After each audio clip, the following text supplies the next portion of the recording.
الحمدللہ الحمدللہ الذی کفا وسلام علی عبادہ الذین اصطفیٰ اما بعد فاعوذ باللہ من الشیطان الرجیم بسم اللہ الرحمن الرحیم ان فی خلق السماوات والارض واختلاف اللیل والنہار لآیات لأولی الالباب الذین یذکرون اللہ قیاما وقعودا وعلی جنوبہم ویتفکرون فی خلق السماوات والارض ربنا ما خلقت ھذا باطلا سبحانک فقنا عذاب النار صدق اللہ العلی العظیم۔ قابل صد احترام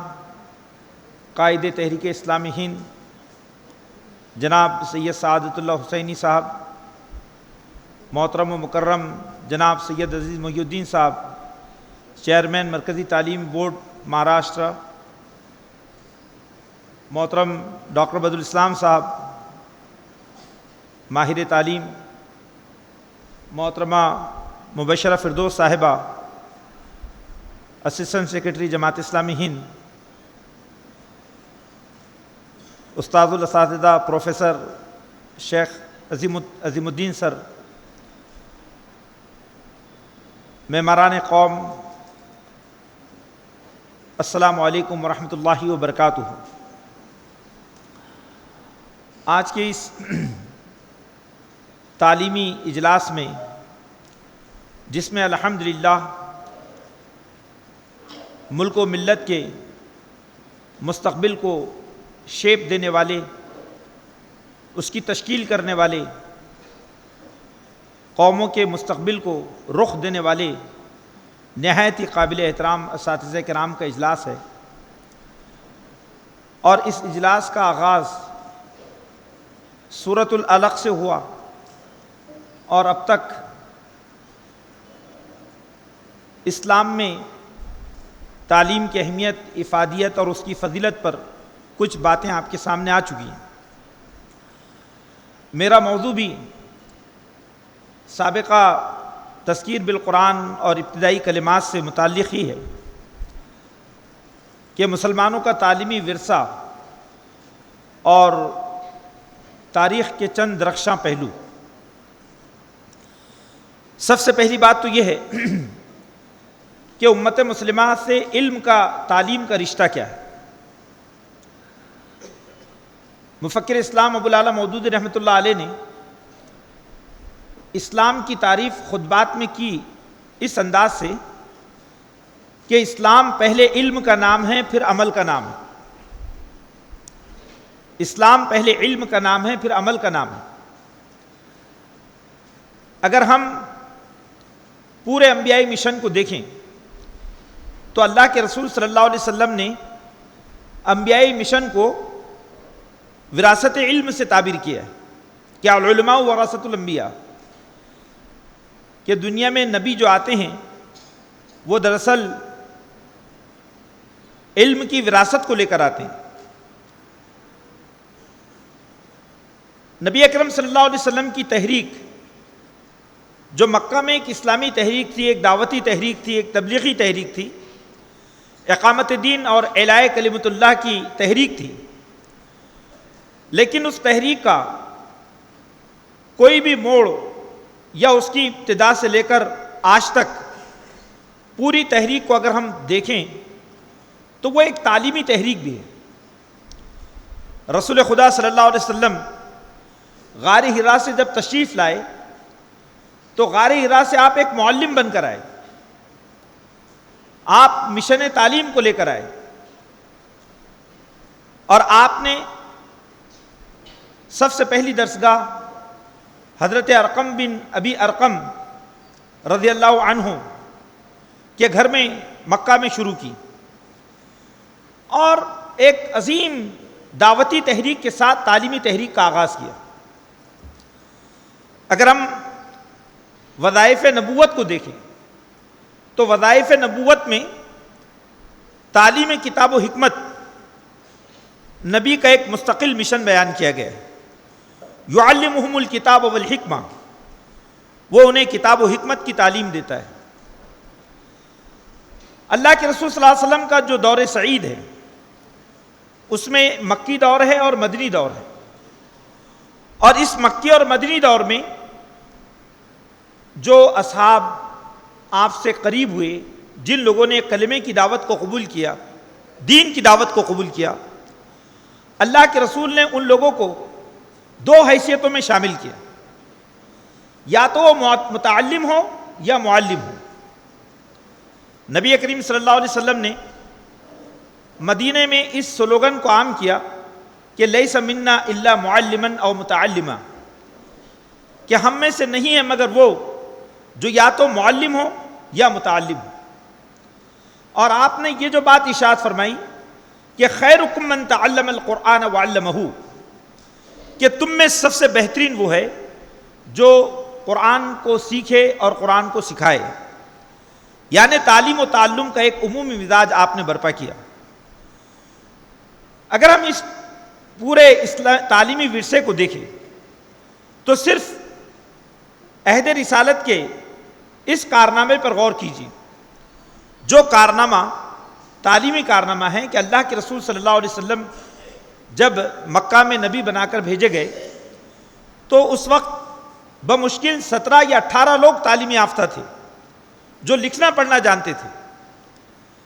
نبی کریم صلی اللہ علیہ وسلم کے مشن نبوت کو جب آپ نے مشن نبوت کو سنبھالا تو مشکل سے 17-18 لوگ پڑھے لکھے تھے،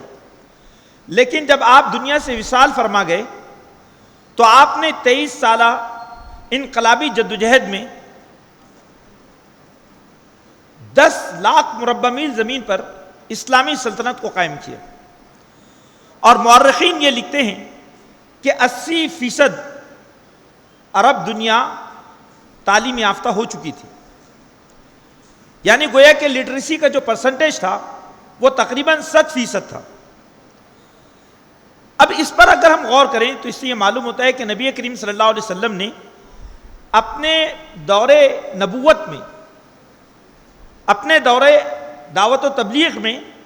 ایک لمحے کے لیے بھی تعلیمی مشن سے آپ نے اپنے آپ کو دور نہیں رکھا۔ یہ بات آتی ہے کہ اللہ کے رسول اگر اونٹ پر بیٹھتے تو آپ کے ساتھ میں پیچھے حضرت عبداللہ بن عباس ہوتے ہیں، چھوٹے بچے ہوتے ہیں، تو آپ ان کو بھی تعلیم دیتے۔ اگر آپ میدان جنگ میں ہوتے تو وہاں بھی آپ کی معلمانہ شان دکھائی دیتی۔ مدینہ کے اندر جو انقلاب ہم دیکھتے ہیں تو وہ انقلاب کی بنیاد تعلیم ہے۔ رسول خدا صلی اللہ علیہ وسلم نے مدینہ میں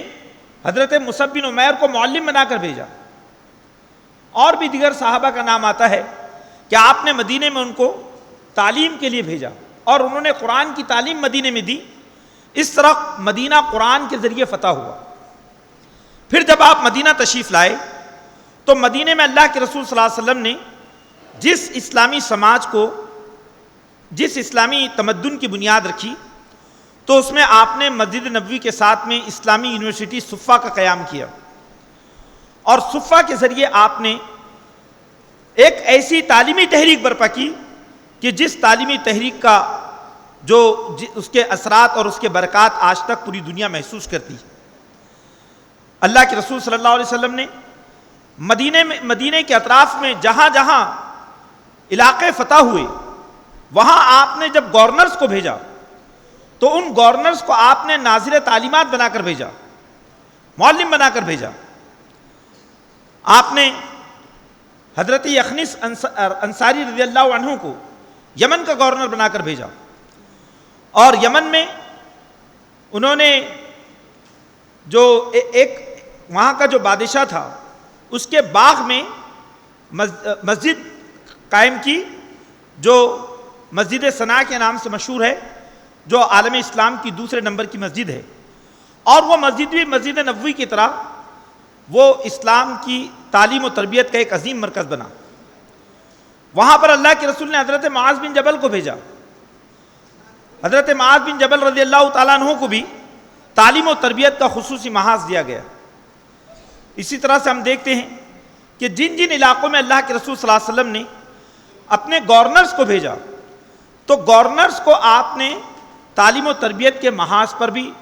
پوری طرح متوجہ کیا۔ اللہ کے رسول صلی اللہ علیہ وسلم کے دور مبارک کو اگر ہم دیکھیں تو ایک بات یہ سامنے آتی ہے کہ اس وقت پوری عرب دنیا میں ایک بھی کتاب لکھی ہوئی نہیں تھی، کوئی تحریری نسخہ نہیں تھا۔ سب سے پہلے تحریری نسخہ قرآن مجید کی شکل میں سامنے آیا، اور پھر اس کے بعد میں قرآن مجید مسلمانوں کا نصاب تعلیم بنا، تدریس کی بنیاد بنا۔ لیکن قرآن مجید کو جب ہم دیکھیں گے تو قرآن مجید علوم و معارف کا خزانہ ہے۔ قرآن مجید میں سینکڑوں علوم کی طرف انسانی ذہن کو متوجہ کیا گیا ہے۔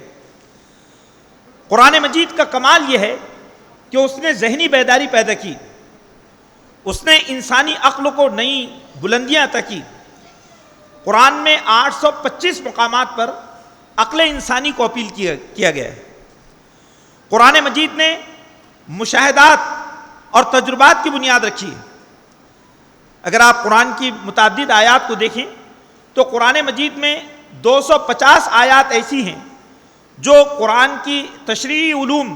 یا اس کی قانون سازی سے تعلق رکھتے ہیں، لیکن قرآن کی 750 آیات ایسی ہیں جو بنیادی طور پر سائنسی جو ہے انسان کو علم و تحقیق کے میدانوں میں لے جاتی ہیں۔ میں نے آپ کے سامنے قرآن کی سورہ آل عمران کے آخری رکوع کی جو آیت پیش کی، اس میں اللہ نے مومنین کی جس صفت کو بیان کیا کہ مومنین تذکر اور تفکر ان دو صفات سے آراستہ ہوتے ہیں۔ تذکر یعنی وہ سبق حاصل کرتے ہیں، تفکر یعنی وہ کائنات میں غور و فکر کرتے ہیں، اور کائنات کی اس عظیم جو کائنات ہے اس سے وہ علوم و معارف کو حاصل کرتے ہیں، اور قرآن نے انہیں اولو الالباب کہا ہے۔ پھر اسی طرح سے ہم دیکھتے ہیں کہ قرآن مجید نے جگہ جگہ غور و فکر کی جو تعلیم دی تو اس میں یہ بات کہی ہے۔ سورہ غاشیہ کو پڑھیے کہ افلا ينظرون الى الابل كيف خلقت والى السماء كيف رفعت والى الجبال كيف نصبت والى الارض كيف سطحت، کہ قرآن کہتا ہے کہ وہ اونٹ کو نہیں دیکھتے کہ اس کی تخلیق کیسے کی گئی، وہ آسمان کو نہیں دیکھتے کہ اسے کیسے بلند کیا گیا، وہ پہاڑوں کو نہیں دیکھتے کہ انہیں کیسے نصب کیا گیا،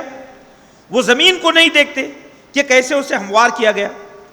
تو ہم دیکھتے ہیں کہ قرآن مجید نے امت مسلمہ کی جو تربیت کی وہ ایک علمی اور تحقیقی انداز سے تربیت کی کہ یہ امت کھلے ذہن سے کائنات کو پڑھے۔ ایک چیز یہ ہے، مولانا ابوالعالی مودودی رحمۃ اللہ علیہ نے ندوۃ العلماء کے اس ایک تقریب اسناد کے موقع پر یہ بات ارشاد فرمائی تھی کہ دنیا میں اللہ تعالیٰ نے انہی قوموں کو امامت کے قابل قرار دیا ہے جو قومیں علوم و معارف پر جو قومیں امام قرار پائی ہوں۔ جن قوموں نے علوم کے میدان میں سبقت حاصل کی ہوں وہی قومیں دراصل زمین پر عالم انسانی کی قائد بن سکتی ہیں۔ اب آپ غور کیجئے کہ امت مسلمہ کا وہ جو زمانہ ہے جو 750 عیسوی سے لے کر 1200 عیسوی تک کا جو زمانہ ہے، جس میں عہد رسالت کے بعد عہد خلافت راشدہ ہے، تو عہد خلافت راشدہ میں جو مسلمانوں کی تعلیمی تحریک پوری دنیا میں برپا ہوئی اس کے تو حیرت انگیز کارنامے ہیں۔ سیدنا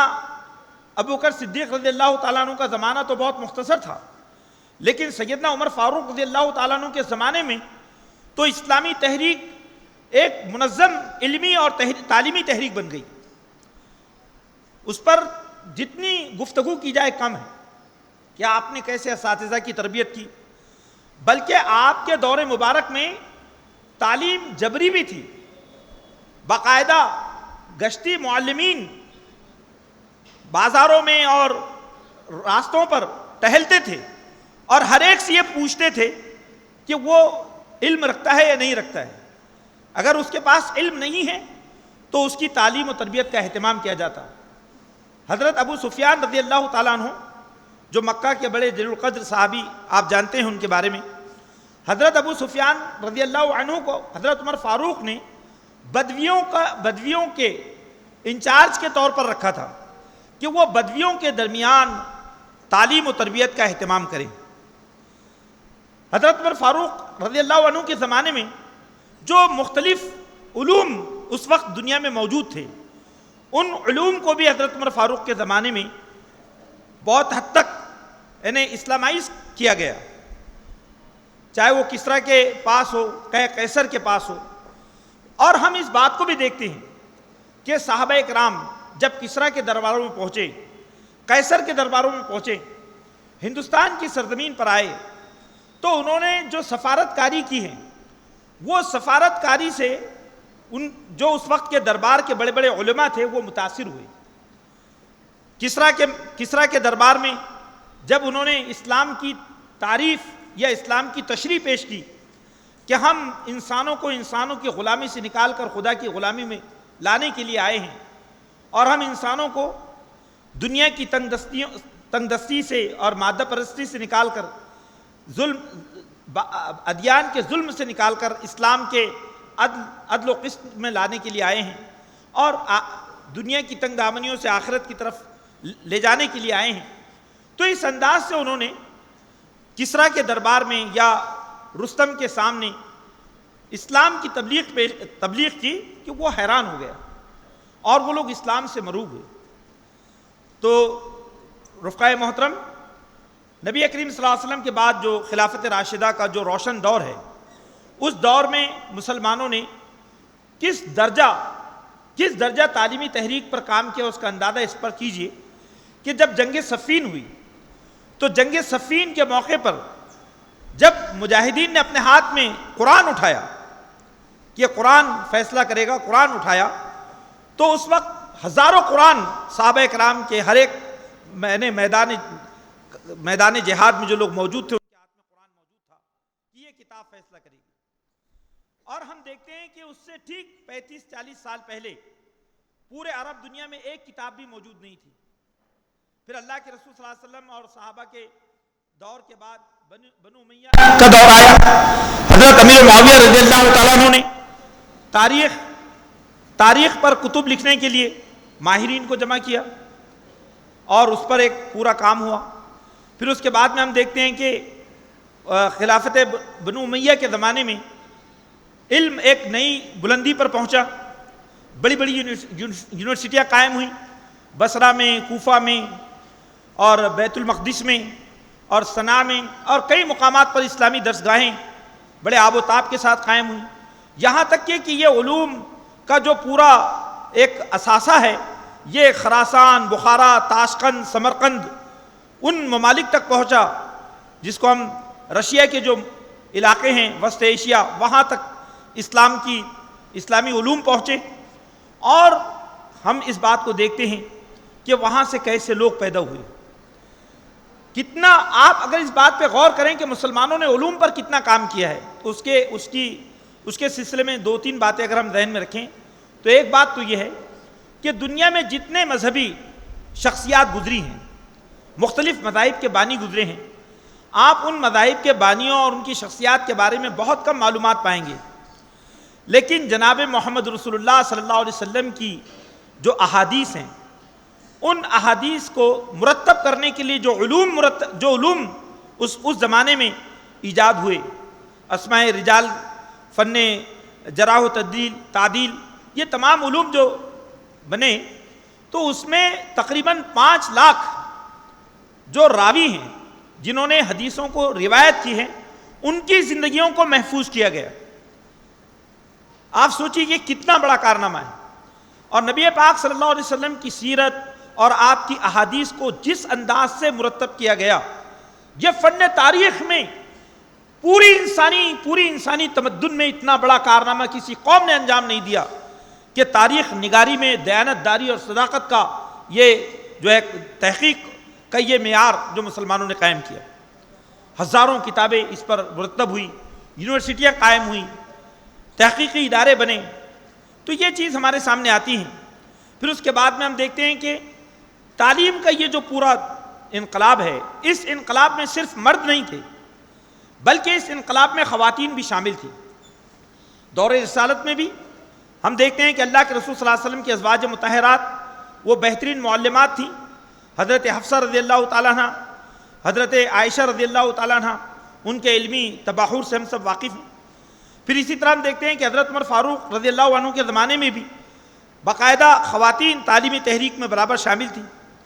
اور یہاں تک کہ یہ پورا جو دور ہے اس دور میں خواتین اسلامی شاعرات کے اعتبار سے بہت بلند درجے پر دکھائی دیتی ہیں۔ اللہ کے رسول صلی اللہ علیہ وسلم نے تعلیم کا جو مسلمانوں کو جو تصور دیا تھا، وہ تصور بہت وسیع تصور تھا۔ اس تصور میں انسان کی ہمہ جہت شخصیت کی تعمیر تھی۔ آپ اگر اس پر غور فرمائیں تو آپ نے مدینے میں آدمی کے اخلاقی، جسمانی، ذہنی، جنسی، علمی، عملی، عقلی، سماجی، سیاسی، ہر اعتبار سے انسان کی شخصیت کی تعمیر کے لیے آپ نے اصول لوگوں کو دیے۔ تو یہ چیز ہمارے سامنے آتی ہے۔ پھر عہد بنو امیہ کے بعد عہد بنو عباس ہے۔ عہد بنو عباس میں ہم دیکھتے ہیں کہ کتنے بڑے پیمانے پر جو ہے دنیا کی مختلف قوموں سے جہاں جہاں کتابیں موجود تھیں، چاہے وہ فلسفے پر ہو، تاریخ پر ہو،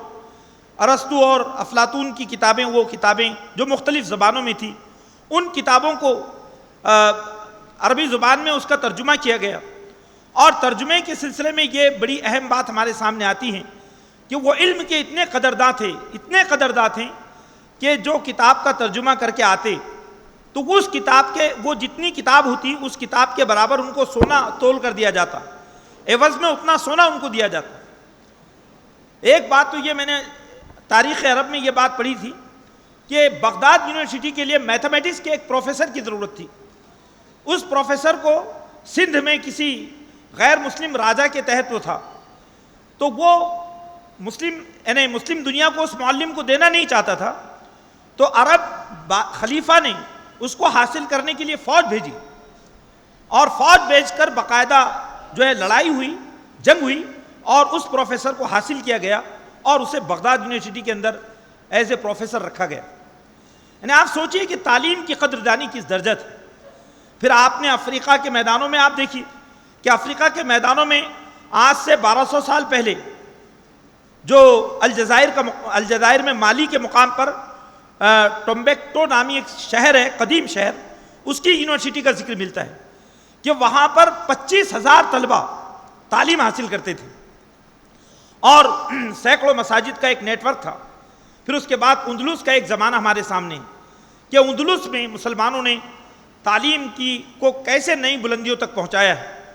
اندلس کی تاریخ تو ایک اتنی عظیم تاریخ ہے کہ وہ ہمارے سامنے ہے۔ یہ چیز ہمارے سامنے ہے کہ اس وقت جب اندلس میں مسلمان تعلیم کی بلندیوں پر تھے، اس وقت یورپ میں تعلیم کس درجہ وہاں پر جو ہے کتنا اندھیرا تھا۔ یورپ آج بھی اس بات کے یورپی مورخین اور فلسفی اس بات کے معترف ہیں، اس بات کا اعتراف کرتے ہیں کہ یورپ کی نشأت ثانیہ دراصل مسلمانوں کے ذریعے ہوئی ہے۔ مسلمانوں کے علوم اور مسلمان معلمین کی تربیت کے نتیجے میں یورپ کے جتنے قدیم جو ہم کو ان کے نشأت ثانیہ کے جو معمار دکھائی دیتے ہیں، بانی دکھائی دیتے ہیں، وہ سب مسلمان علماء اور اسکالرز سے وہ تعلیم حاصل کرتے تھے۔ آکسفورڈ اور کیمبرج یونیورسٹی یہ کس درجے کی یونیورسٹیاں تھیں؟ یہ اپنے ابتدائی دور میں یہاں عربی زبان جو ہے ذریعہ تعلیم ہوا کرتا تھا۔ ہم بھارت میں آتے ہیں، یہ اس بھارت کو بھی آپ دیکھیے کہ یہاں پر تغلق کا زمانہ، پھر اس کے بعد مغلیہ دور، یہ سارے دور میں اگر ہم پورے تعلیمی تحریک کو دیکھیں تو یہاں مسلمانوں نے 100% بھارت میں تعلیم کو رواج دینے کی کوشش کی۔ محمد تغلق کے بارے میں ابن بطوطہ نے یہ بات لکھی ہے۔ ابن بطوطہ جانتے ہیں ایک بڑے سیاح تھے، ایک بہت بڑے عالم بھی تھے۔ انہوں نے کہا کہ میں کئی مہینوں تک تغلق کے دربار میں رہا، تو تغلق کے دربار میں نے یہ حیرت انگیز بات دیکھی کہ بادشاہ تغلق اس وقت تک دسترخوان پہ کھانا نہیں کھاتا تھا جب تک 400 علماء کم از کم اس کے دسترخوان پر اس کے جو ہے ہم تعامی نہ کرتے۔ 400 علماء کرام۔ مغلوں کے دور میں آپ دیکھیے کہ مغلوں کے دور میں جو جید لوگ پیدا ہوئے، شیخ احمد سرہندی رحمۃ اللہ علیہ، وزیر اعظم سعد اللہ خان رحمۃ اللہ علیہ، اور بڑی بڑی شخصیات، خود ہمارے جو ہے تاج محل کا جو انجینئر ہیں، یہ جو بڑے لوگ ہیں کہ جنہوں نے قیادت کے میدان میں، مذہبی پیشوائی کے میدان میں، ایک یعنی پوری دنیا میں پوری دنیا میں ایک تاریخی مقام پیدا کیا. یہ لوگ دراصل مسلمانوں کے اسکولز کے طلبہ تھے، مدارس کے طلبہ تھے، جہاں سے انہوں نے تعلیم حاصل کی. اور یہ بات بھی ہمارے سامنے آتی ہے. ایک بات جو ہے سر ولیم میور نے یہ بات لکھی ہے کہ جب وہ یو پی اور بہار کا گورنر تھا تو اس نے یہ بات لکھی کہ میں نے مسلمانوں کے مدرسوں کے اندر جا کر بچوں کے جو بچے اعلیٰ درجات کے بچے تھے ان کا ٹیسٹ لیا، ان کی معلومات کو جانچنے کی کوشش کی. تو اس نے یہ بات اپنے مشاہدات میں لکھی ہے کہ ہمارے آکسفورڈ اور کیمبرج یونیورسٹی سے یہ طلبہ کم نہیں ہیں. یعنی وہاں آکسفورڈ اور کیمبرج یونیورسٹی کے طلبہ کا جو معیار تھا وہ یہاں کے مدارس کے بچوں کا معیار تھا. اور مدارس سے مراد آپ یہ سمجھیے کہ اس سے مراد صرف دینی تعلیم نہیں ہے، وہاں پر سارے علوم جو مروج تھے وہ سارے علوم دیے جاتے تھے. رفقائے محترم، چونکہ یہ موضوع اتنا بڑا ہے کہ میں خود یہ سوچتا رہا کہ اس موضوع کی کون سی چیز پر کتنا کہوں. ایک طویل موضوع ہے. صرف اتنی بات ہمیں ذہن نشین رکھنا چاہیے کہ آج سے 1400 سال پہلے یعنی 6 صدی عیسوی میں محمد رسول اللہ صلی اللہ علیہ وسلم کی جو آمد ہوئی، اس آمد نے ہی دنیا میں تعلیمی انقلاب برپا کیا. اور اس تعلیمی انقلاب کے ہم سب وارث اور اس کے امین ہیں. اللہ کے رسول صلی اللہ علیہ وسلم نے تعلیمی تحریک کو اجرت سے نہیں جوڑا،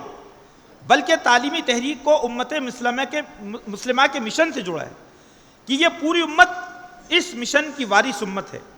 یہ اس سے کسی درجے میں غفلت نہیں برت سکتی ہے. اس پر بہت طویل گفتگو کی جا سکتی ہے کہ یہ امت مسلمہ کا اور تعلیم کا رشتہ کتنا گہرا ہے. ہم دیکھتے ہیں کہ گزشتہ 300 سالوں میں اس امت میں بڑا زوال آیا اور یہ امت علم و تحقیق کے میدانوں میں تیزی کے ساتھ جو ہے پسپائی کا شکار ہوئی. آج اس بات کی ضرورت ہے کہ اگر ہم امت کی تشکیل جدید، اس کی نشأت ثانیہ، اس کی تعمیر نو چاہتے ہیں تو ہمیں تعلیم کے صحیح تصور کے ساتھ میدان میں آنے کی ضرورت ہے. ایک نئے انقلاب کی بنیاد رکھنے کی ضرورت ہے. تو یہ امت مسلمہ کا جو تعلیمی ورثہ ہے اور تاریخ کی یہ جو درخشاں پہلو ہے کہ اس امت نے 1000 سال تک پوری دنیا پر جو حکومت کی، تو اس کے پیچھے اس کی جو ہے علمی صلاحیتیں تھی، اس کی استعداد تھی. یہ دنیا کی نہایت ہی اسکالر امت تھی. یہ چیز بڑی اہم ہے. آج کے حالات میں بھی ہم اپنی تاریخ کے ان روشن ابواب کو پھر سے دہرا سکتے ہیں، ہم پھر سے عہد ماضی کی طرف جا سکتے ہیں. ضرورت اس بات کی ہے کہ ہم عہد ماضی کا شعور حاصل کریں اور اللہ کے رسول صلی اللہ علیہ وسلم نے جس طرح سے اس امت کو معلم اور متعلم کی حیثیت سے پیش کیا اس کو سامنے رکھیں. کسی شاعر نے ایک بات کہی ہے جو جذبہ عمل سے تعلق رکھتی ہے اور مایوسی سے دور کرتی ہے، اسی کو آپ کی خدمت میں پیش کرتے ہوئے اپنی بات کو مکمل کرتا ہوں کہ عزم محکم ہو تو سرگرم عمل ہو کر ہم، عزم محکم ہو تو سرگرم عمل ہو کر ہم، آؤ ذروں سے کریں چاند ستارے پیدا. ڈوبنے والوں کو تو ساحل بھی ڈبو سکتا ہے، ڈوبنے والوں کو تو ساحل بھی ڈبو سکتا ہے، ورنہ طوفان میں بھی ہوتے ہیں کنارے پیدا. ہمیں عزم محکم کی ضرورت ہے اور ہمارے پاس یہ جو ذرے ہیں ان ذروں کو تعلیم کے ذریعے آفتاب میں تبدیل کرنے کی ضرورت ہے. ہمیں امید کے ساتھ، ہمیں حوصلوں کے ساتھ میدان میں آنے کی ضرورت ہے. انشاءاللہ العزیز اللہ کی رحمتیں اور اس کی برکتیں اور اس کی نصرتیں ہمارے شامل حال ہوں گی. ربنا تقبل منا انک انت السمیع العلیم وتب علینا انک انت التواب الرحیم وآخر دعوانا الحمد للہ رب العالمین.